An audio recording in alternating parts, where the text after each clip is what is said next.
Hello, I am Eduardo Estrella, and I am doing the topic of African American stand-up comedy. I am doing this topic because I myself am an aspiring stand-up comedian, and the more you know about comedy, stand-up, the more you realize that you cannot ignore the influence of African Americans in the medium.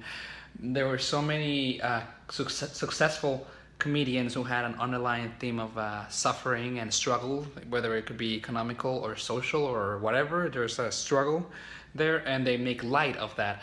And there were so many of them, like Richard Pryor, Dave Chappelle, Chris Rock, to name a few.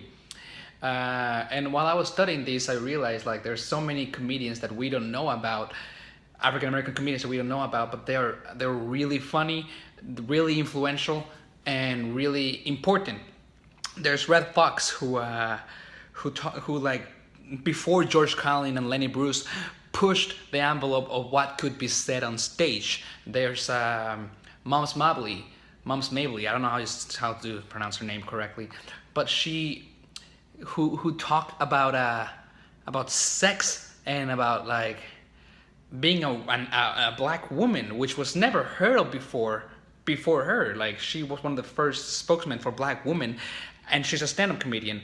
And there's Bill Cosby. Of course, what he did was inexcusable, but he promoted the idea of an African American being a normal everyday guy, you know, not being this exotic person. And this assignment really taught me a lot about African American comedy and the medium and what it means to be black in America.